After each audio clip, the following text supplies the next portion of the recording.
Des élèves ouvrent la tombe de leur professeur et font une découverte qui défie la science. La vie d'un être humain suit toujours le même cours. On naît, puis on grandit, on vieillit, et il arrive un moment où le corps refuse de continuer à fonctionner.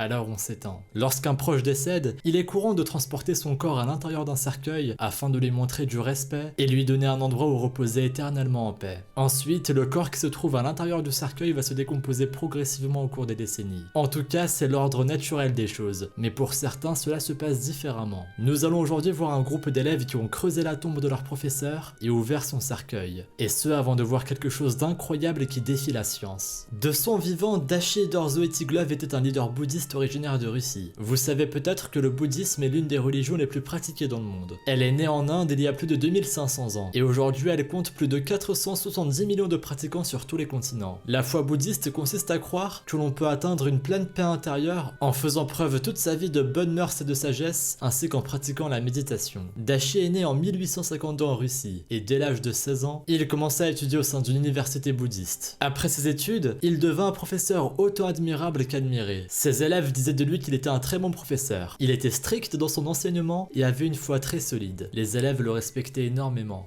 En dehors de son statut de professeur, Dashi était un homme bon qui n'hésitait pas à faire le bien autour de lui. Durant la Première Guerre mondiale, il rejoignit le groupe de bénévoles Buryat Brothers qui distribuait de l'argent, de la nourriture, des vêtements et des médicaments aux soldats. Il fait également construire plusieurs hôpitaux. En 1926, il tenta d'alerter ses élèves de la menace que représentait le communisme pour leur pays. Il leur conseilla de fuir au plus vite au Tibet où ils seraient plus en sécurité et plus en paix. L'année suivante, il quitta son poste de professeur pour devenir un moine. Il dit au revoir à tous ses élèves et se retira dans un temple. Il avait alors 75 ans. Il se prépara paisiblement à accueillir la mort en passant ses journées à méditer, assis dans sa chambre dans la position du lotus. C'est ainsi qu'il décéda 7 jours plus tard. Selon son souhait, il fut enterré en position du lotus, mais il avait également prononcé un autre souhait à destination de ses élèves. Il voulait que ceux-ci viennent sur sa tombe 50 ans plus tard et ouvrent son cercueil pour regarder à l'intérieur. C'était un vœu très étrange, mais les élèves de Dashi le respectaient et respectaient ses souhaits. Ils se promirent donc de revenir 50 ans plus tard. Cependant, lorsque 50 ans s'étaient écoulés, il était impossible pour eux de répondre aux souhaits de leur maître, car la Russie avait mis en place une interdiction d'exercer la religion bouddhiste. Ils ont donc attendu 25 ans de plus. C'est donc 75 ans plus tard que des élèves de l'université bouddhiste sont venus creuser la tombe de Dashi